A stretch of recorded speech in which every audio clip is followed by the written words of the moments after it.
Al filo de la realidad, de la realidad, de la realidad.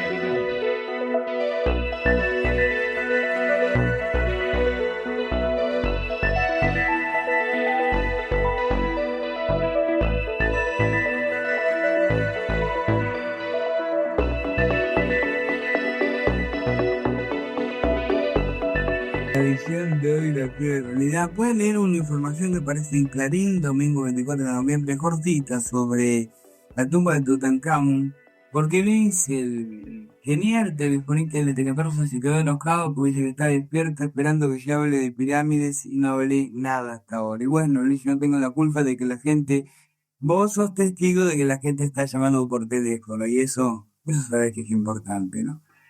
Por fin, 24 de noviembre de 1922, la expedición dirigida por Howard Carter encontró la tumba de Tutankamón.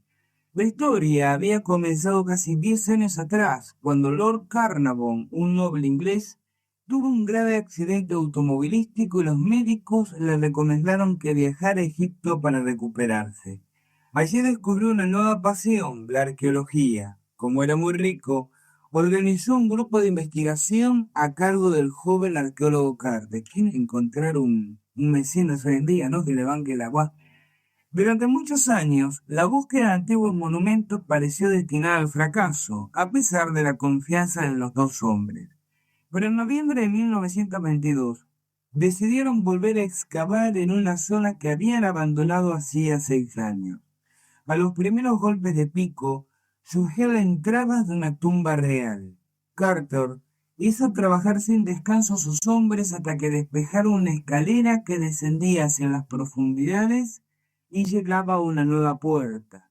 Allí detuvo los trabajos para esperar a Lord Carnarvon, que en ese momento estaba en Inglaterra.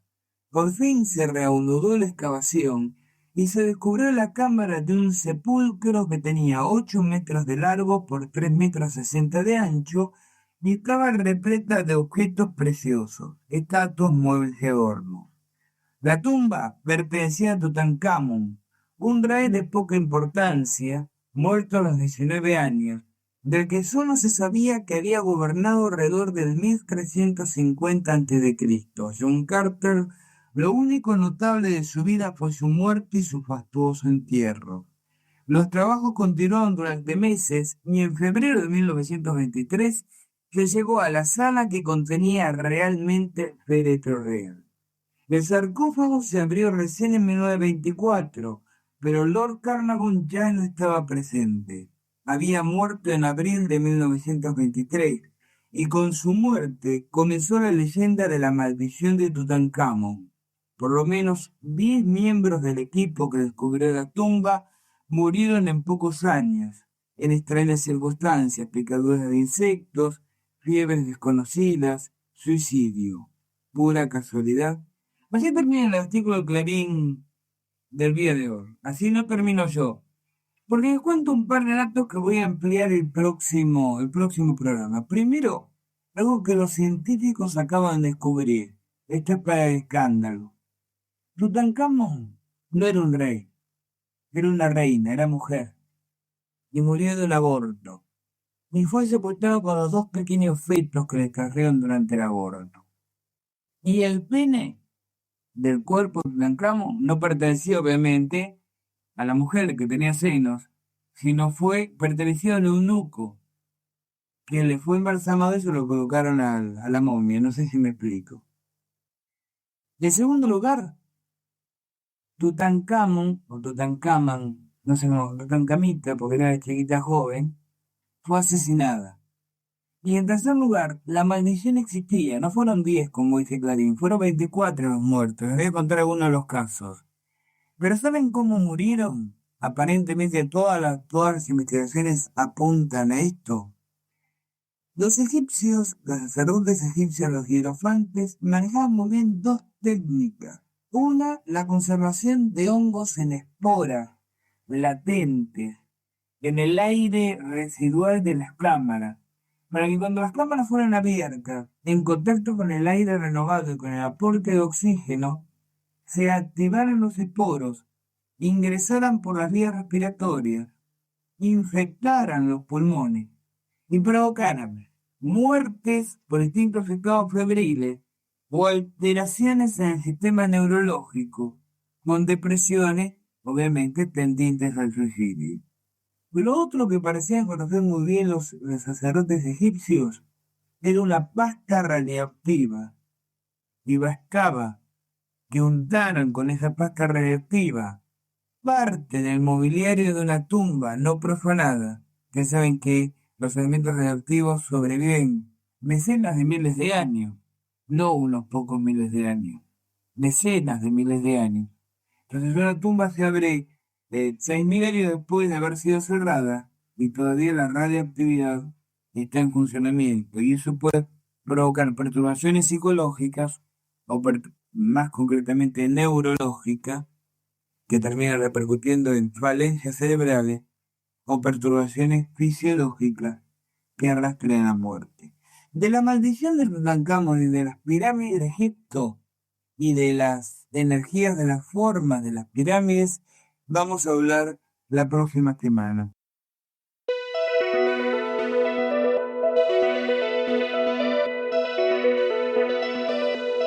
Al filo de la realidad, de la realidad, de la realidad.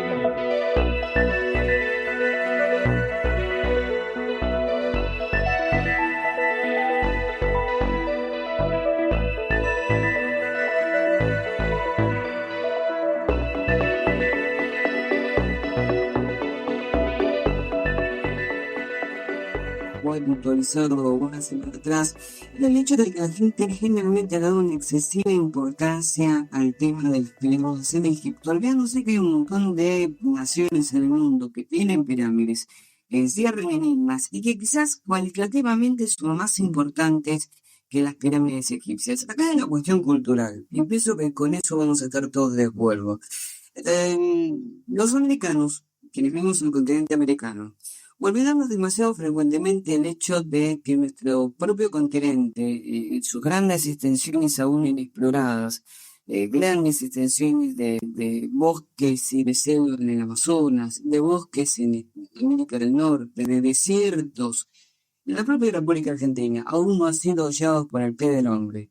Yo en este sentido recuerdo hace pocos días que un expedicionario hizo una travesía a pie y en solitario desde un brazo del lago Nahuel Huapi, que se conoce como el lago Machete, hasta Puerto Brest, algo así aproximadamente con 50 kilómetros de bosque cerrado, donde jamás había entrado ser humano alguno. O sea, una cosa tan cercana como los alrededores de Bariloche, tiene todavía zonas para la aventura, zonas totalmente inexploradas por el hombre. ¿Cuántos lugares así me volverá a Brasil, Venezuela, Perú, Ecuador, Argentina? Usted recordarán, yo me referí a ello muchas veces en este programa, a las propias pirámides que existen en nuestro país, en el norte de Catamarca. Ustedes recordarán que 3 años atrás, con Mano, con mi esposo, tratamos de llegar a esas pirámides, una serie de factores que conspiraron para poder concretar el proyecto. Pero reflejamos un poco la sorpresa nacional al saber que los mismos arqueólogos estaban enterados de la existencia de pirámides que en quichua se llamaban ñuños, en el norte de nuestro país. Pirámides de 40 o 50 metros de altura, o sea, pirámides media brutas, ¿no? Y bueno, un tema desconocido por la mayor parte de los interesados en estos temas. Actualmente es debate en las universidades nacionales el hallazgo de pirámides del tipo maya en plena selva amazónica, en regiones del Mato Grosso donde es imposible llegar debido a la dificultad existente en tribus indígenas, en pantanos. Ustedes recordarán, por ejemplo, que Thor Heyerdahl, quien realizaba ese famosísimo viaje en balsa desde el Ecuador hasta las islas de la Polinesia, a bordo de esa balsa se llamó Kon-Tiki, ha logrado un subsidio del gobierno sueco para investigar durante 2 años las pirámides de Bolivia, pirámides recientemente descubiertas en las estribaciones cordilleranas de Bolivia. Ustedes saben, por ejemplo, que México tiene pirámides. Lo que quizás no sepan es que las pirámides mexicanas son mucho más importantes que las pirámides egipcias. Pero bueno, lo de siempre, los americanos realmente buscamos afuera, nos han condicionado culturalmente a buscar afuera del territorio las cosas importantes. O sea, si algo viene de Egipto, todo el cholunaje aficionado al esotérico, medio como que se la vea, sí, porque yo no lo vi anterior, fue sacerdotisa egipcia, dicen algunas. Yo en una película vi que las pirámides de Egipto, y cuando nos hablamos de las pirámides americanas y de los hallazgos en América, es como que carecen de importancia porque están en nuestro propio suelo, ¿no? Nuestro propio territorio. Sin embargo, me rescato un poco el comentario que hice recién. Las pirámides mexicanas, si vemos lejos, son mucho más importantes que las egipcias. Les pongo a ustedes un ejemplo comparativo. La pirámide de Keops, la históricamente conocida como tumba del faraón Keops, que ni se llamaba Keops ni era tumba. Este fundador se llamaba Khufu. Lo que pasa es que la palabra Khufu, traducida del griego, se tradujo como Keops, de una deformación. Y tampoco fue tumba, pese a que los libros de historia se lo dicen, porque la tumba de Khufu no era una pirámide, era un hipogeo, es decir, una tumba subterránea que fue descubierta 200 kilómetros al sur de la ubicación de la pirámide. La pirámide de Keops fue otra cosa y después vamos a decir qué fue. Tiene 150 metros de altura y 235 metros de lado. Hace más o menos una composición de lugar. 2,5 cuadras aproximadamente de lado, 4 lados de la pirámide, y 1,5 cuadras de altura. Es algo así, o está constituido, perdón, mejor dicho, por 2 millones de bloques de piedra. Cada uno de cuyos bloques tiene un peso que oscila entre las 3 y las 40 toneladas. La pirámide de Cholula, en México, en el estado de Cholula, tiene 450 metros de largo y 280 metros de alto. Dicho de otra manera, caben 4 pirámides de Keops, donde está la pirámide de Cholula, con el aditivo de que la pirámide de Keops se levanta en pleno desierto, lo cual de alguna manera facilitó técnicamente su construcción. La pirámide de Cholula está levantada en plena selva, lo cual lógicamente dificulta exponencialmente su construcción. Tanto es así que recién se le descubrió en 1940, la pirámide de Cholula estaba cubierta de tierra, y en los mapas anteriores a esa época figuraba como la colina de Cholula, porque se pensaba que era una colina, hasta que unos agricultores comenzaron a cavar unas terrazas para hacer cultivos y encontraron piedra, y siguieron cavando y encontraron escalones, y siguieron cavando, resultó ser una pirámide, la que se conoce hoy en día como la pirámide de Cholula, que apenas ha sido despejada en un 40% de su superficie. El resto está invadido por la selva y no existe ni gente suficiente, ni personal, ni subsidios económicos como para terminar de despejarla y descubrir en ella saber Dios cuántos secretos que continúan en su interior. Si la cosa fuera meramente cuantitativa, es decir, una cuestión de volumen y de tamaño, bastaría eso para decir que la pirámide de Cholula es más importante que las pirámides egipcias. Pero hay un montón de otros elementos interesantes. Por ejemplo, que todos los sitios arqueológicos mexicanos se encuentran ubicados sobre líneas rectas perfectas. ¿Qué significa esto? Que un sitio arqueológico se encuentra, por ejemplo, en Chapultepec, está orientado en línea recta con uno que está en Ciudad de México, en las afueras de Ciudad de México, y a su vez con uno que está en el estado de Palenque. Esto parece muy fácil, medir, colocar 3 pirámides en línea recta, parece, no lo es. Sobre todo cuando uno presupone que los antiguos tontecas, olmecas, mixtecas, totonacas y aztecas, es decir, las tribus que habitaban en esa zona, no tenían conocimiento de trigonometría, ignoraban la esfericidad de la Tierra, no tenían seguramente elementos aéreos de observación, y por lo tanto, esto dice la historia clásica, eran absolutamente impotentes ante el desafío de elegir 3 construcciones separadas por centenares de kilómetros, de manera tal de que las 3 caigan en una línea recta perfecta. Cuando uno ve los mapas de los sitios arqueológicos mexicanos y descubre que los alineamientos no son de 3, son hasta de 7 u 8 yacimientos arqueológicos, que se cruzan en perpendiculares perfectas con otras redes de 3 o de 4, formando cruces geométricamente perfectas. La complejidad de la construcción, la dificultad y el conocimiento exigible para eso crece desmesuradamente. Pero la cosa no termina ahí. La mayor parte de la gente ignora, por ejemplo, que las pirámides mexicanas irradian desde su vértice lo que los pilotos de aviación, lo que los ingenieros aeronáuticos han denominado conos de sombra. Es una especie de embudo cuya punta está apoyada, diríamos así, en el vértice de una pirámide que se extiende hasta el espacio, donde si penetra un avión, en 10 de cada 10 casos, se enloquece la brújula, enmudecen los aparatos de radio, enloquecen los elementos de navegación nocturna y en muchos casos hasta se detienen los propios motores.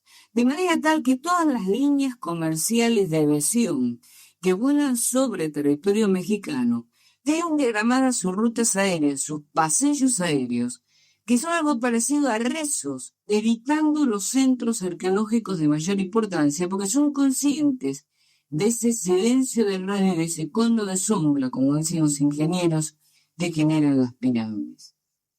Hay un sinnúmero de declaraciones de arqueólogos y de investigadores del insólito que relatan que al haber pasado noches enteras en el interior de las pirámides mexicanas, han despiertado sus poderes paranormales o sus capacidades extrasensoriales. Y en el interior de los teocallis, las pirámides mexicanas son pirámides construidas en forma de escalonada, ¿no? Como si fueran terrazas cada vez más chicas una arriba de la otra. Y en la punta hay un templo, una mezcla de templo y observatorio astronómico, que se llama Teocalli, que en lengua nahuatl, que era la lengua de los aztecas, significa casa de Dios. Bueno, en el interior de los teocallis se cruzan algunos fenómenos de momificación que se observan en el interior de la pirámide de Keops o en el interior de cualquier réplica a escala de la gran pirámide de Keops. Al filo de la realidad, de la realidad, de la realidad.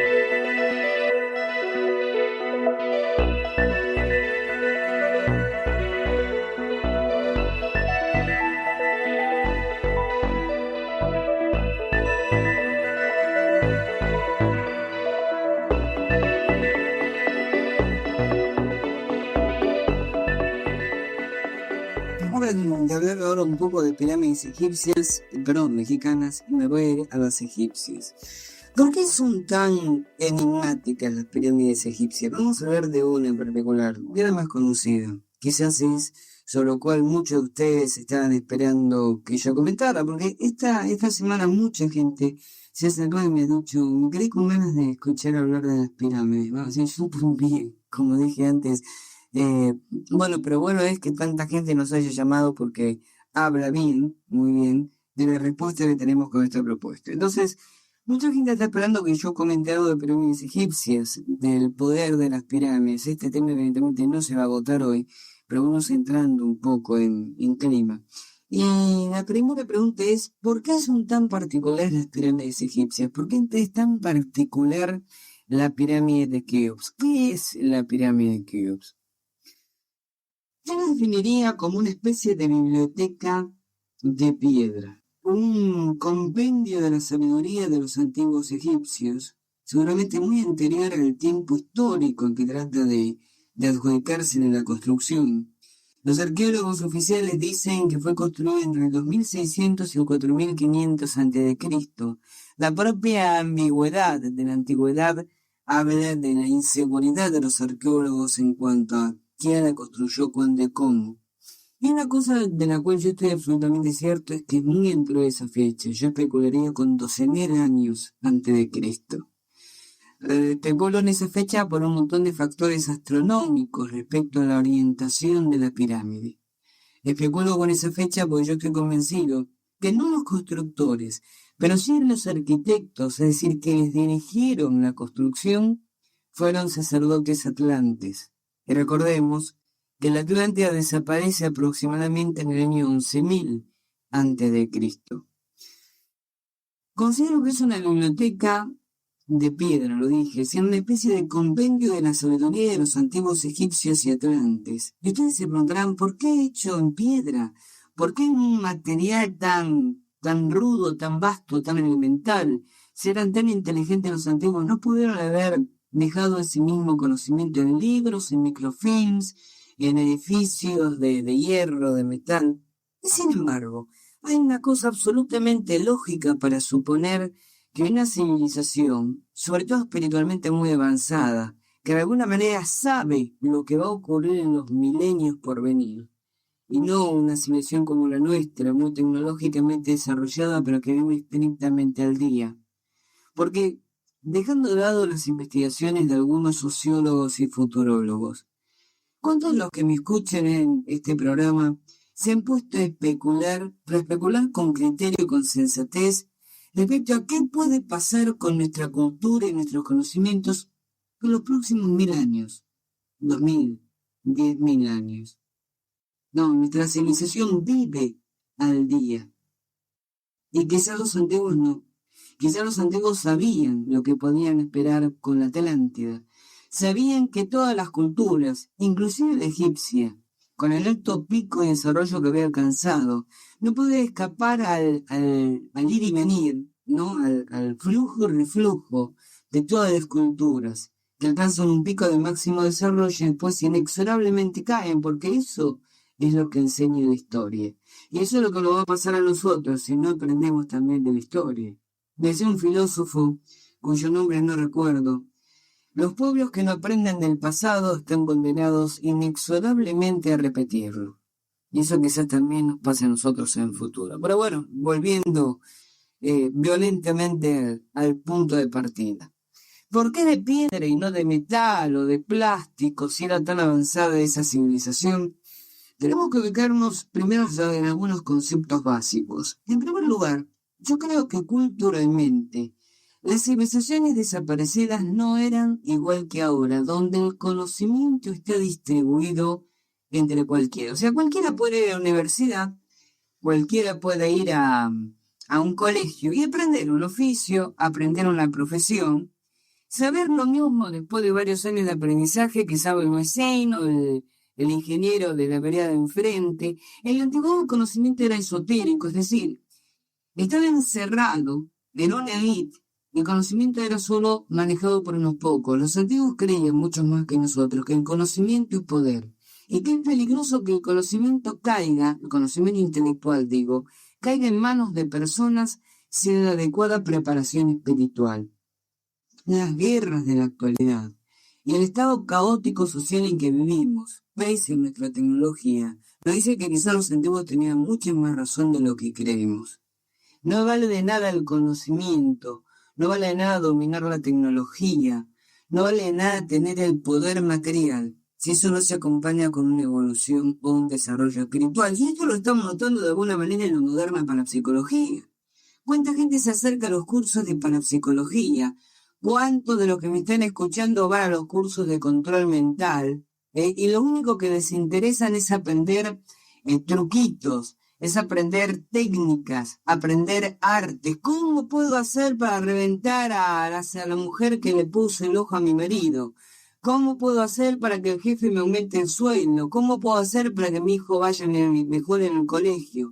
Les interesa la receta, olvidándose que el conocimiento sin desarrollo intelectual y espiritual es como poner una navaja o un mono en la mano.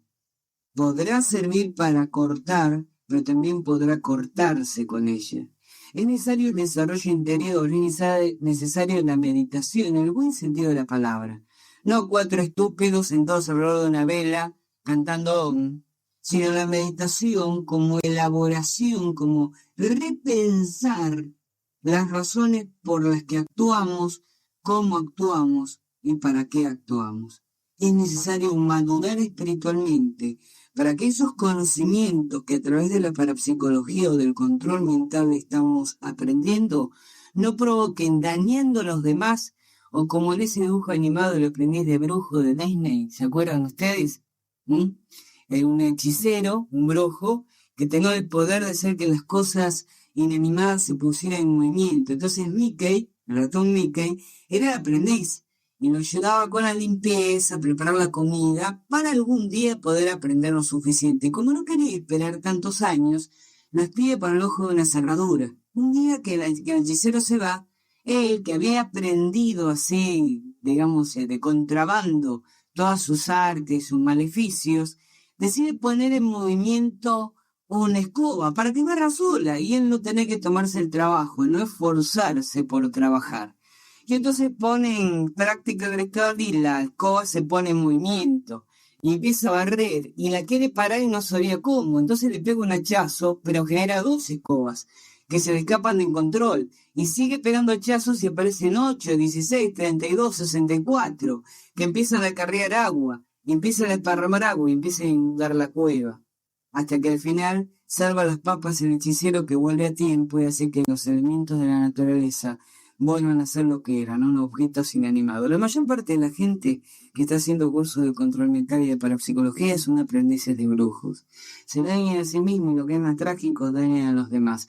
Ya sé que me van a decir, pero la gente va a aprender esas cosas porque tiene buenas intenciones, pero dice el refrán popular, el camino del infierno está sembrado de buenas intenciones, ¿sí? No basta con querer ayudar, hay que saber cómo hacerlo. Bueno, esto se pareció más al vuelo del moscardón que al tema que estábamos hablando. Pero tiene que ver con las pirámides también, porque mucha gente se acerca y dice, déjeme darme tanta tarea sobre pirámides y diga cómo tengo que parar la foto de Menganito adentro para reventarlo, o para curarlo, o para... No basta con eso, ¿no? Hay que saber de dónde viene todo este asunto. Entonces los antiguos, y parece que me fui por las ramas y vuelvo al tronco, los antiguos que sabían bastante de lo espiritual, sabían que el conocimiento puede ser potencialmente peligroso, tenía que estar reservado en una élite. Entonces seguramente ni andaban con automóviles por las calles, ni tenían flotas de aviones, se habían organizado en hermandades. Entonces, una hermandad, por ejemplo, dominaba el vuelo. Y hay testimonios en los museos de arqueología egipcios que nos demuestran que los antiguos conocían por lo menos las leyes aerodinámicas que posibilitan el vuelo, cuando menos el vuelo con planeador. Y había otra hermandad que dominaba la electricidad, y en el descubrimiento en el Museo de Bagdad de pilas eléctricas de hace 6.000 años, las famosas pilas húmedas de Volta, que tienen 6.000 años de antigüedad y que están en el Museo de Bagdad, demuestra que alguien conocía la aplicación técnica de la electricidad y otro conocía la cirugía, el descubrimiento en distintas partes del mundo de cráneos trepalados en seres humanos vivos para extraerles tumores, logrando que el paciente sobreviviera en 7 de cada 10 casos, un resultado que la ciencia no alcanza a igualar hasta muy entrado el siglo XX. Demuestra que había una hermandad de la medicina. Pero eran núcleos cerrados que se intercambiaban los conocimientos. Yo te presto mi único avión a cambio de que vos me ayudes con tu electricidad, o que la otra hermandad, la médica, atienda a un hermano que está enfermo. Y eso generó las sociedades secretas de determinados oficios, que son los masones, sino la historia tardía de los primitivos constructores de edificios. La palabra masón viene del francés masonía, que significa albañil, precisamente una hermandad que guardaba los secretos de las grandes construcciones arquitectónicas. Entonces, en la antigüedad, seguramente la gran plebe era analfabeta, no tenía ni diario, ni revista, ni radio, ni televisión, pero había élites, grupos muy cerrados que tenían el conocimiento. Cuando las catástrofes históricas hicieron desaparecer esos grupos cerrados, el conocimiento no se perdió, sino que quedó cifrado, oculto, precisamente las técnicas ocultistas en la filosofía hermética, que de ahí toma su nombre, y también en los misterios de la Gran Pirámide, que se hizo de piedra, porque los antiguos no eran ningunos estúpidos y sabían que si levantaban edificios de metal, de vidrio, de acero, de concreto, de plástico, en 500 años después de la muerte de ellos, el tiempo y el hombre destruían todo. Si ahora alguien aprieta un botón y el mundo se consume en un holocausto nuclear, no queda nadie en el planeta y sobreviven, por ejemplo, nuestras ciudades o restos de ellas. Si aquí descienden arqueólogos extraterrestres dentro de 5.000 años, ¿saben qué van a encontrar como máximo exponente de que en este planeta hubo una civilización? Las pirámides de Egipto, los monumentos de piedra. La piedra es lo más resistente al paso del tiempo. El hierro en 100 años desaparece, el vidrio en 50, el plástico, salvo el que no es biodegradable, en semanas. La piedra, las construcciones de piedra, son las únicas que sobreviven al paso de los siglos.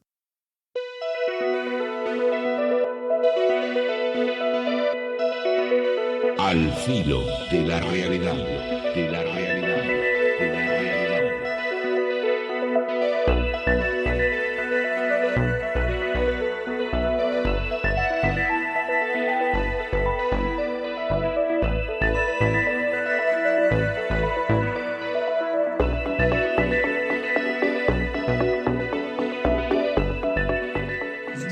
Lo voy a contestar el próximo programa, Oscar, no te enojes.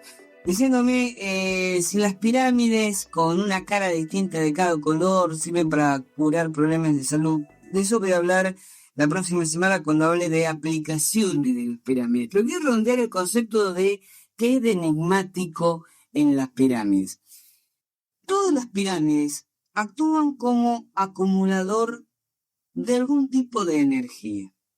Alguna literatura que pulula por ahí dice que la pirámide carga energía o produce o genera energía cósmica. Esto de alguna manera es una perogrullada, porque todas las energías, en última reducción, en última instancia, son de origen cósmico.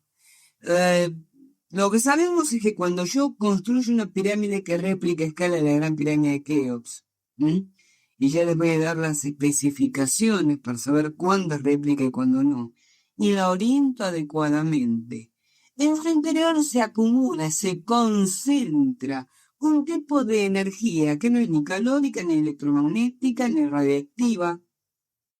Como no sé qué clase de energía es, como no la detectan los aparatos convencionales de medición, un contador Gauge, que no es un contador de radioactividad, no me dice nada dentro de una pirámide, un termómetro tampoco, un tester tampoco, pero la energía está. ¿Cómo sé que está? Por los efectos que producen, por ejemplo, momificando la carne, energetizando el agua, eliminando los procesos mórbidos y de infección de una herida. Entonces, como se crea un tipo de energía que lo único que conozco es que aparece cuando se construye un objeto que tiene una forma determinada, los parapsicólogos le hemos denominado, un poco genéricamente, energía de las formas.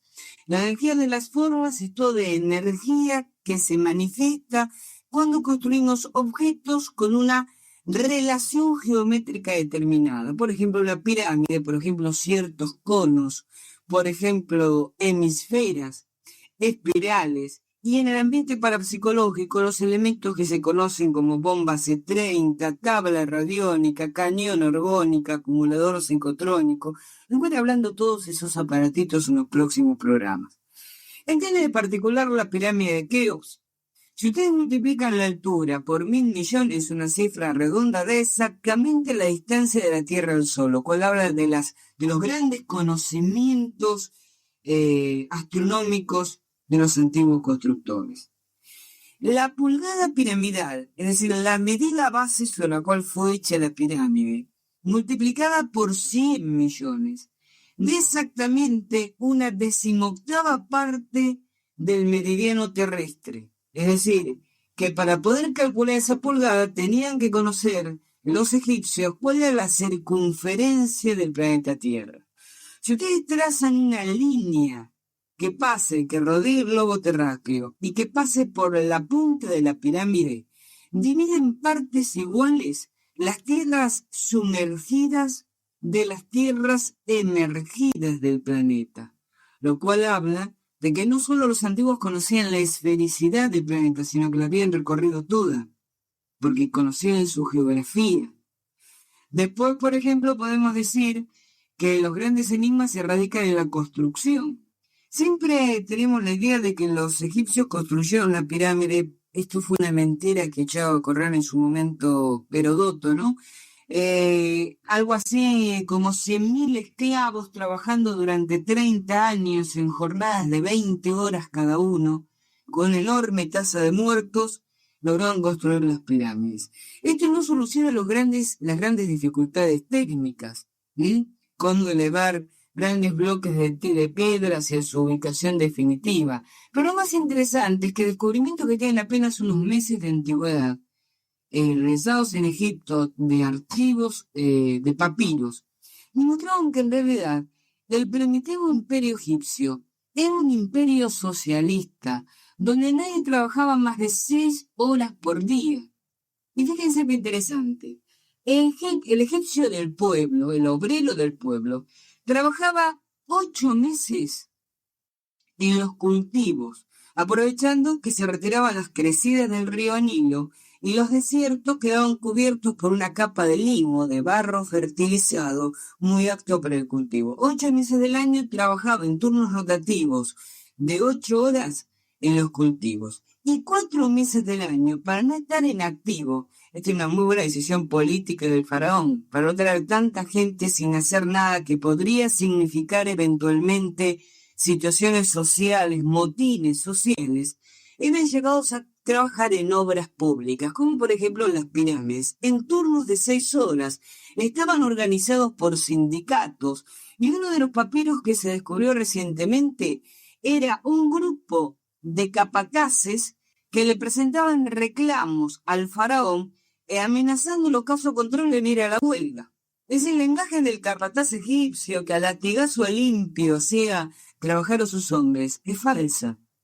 Trabajaban por un sueldo, aún cuando trabajaban para el Estado, trabajaban en turnos, tenían manutención por parte del gobierno, descansos, vacaciones, feriados y hasta derecho de huelga. Quiere decir que entonces, el periodo que dice Heródoto, 100.000 hombres trabajando en 30 años, habría que elongarlo por lo menos 10 veces más. Y ya los números no cierran. Evidentemente ahí hubo una tecnología que ayudó en la construcción, además de la mano del hombre, del esfuerzo del hombre, ¿no? La tecnología que, por ejemplo, nos dice que todos los pasadizos de las pirámides están orientados hacia las estrellas polares de hace 14.000 años, lo cual refrenda la idea que yo les comentaba al principio de que tenía 14.000 años de antigüedad. Esos son los comentarios generales sobre la pirámide de Keops. Ya está terminando el programa de hoy. Tengo que hablarles todavía de las aplicaciones de réplicas a escalas de esas pirámides. Se los comento la próxima semana cuando estemos caminando de vuelta al filo de la realidad.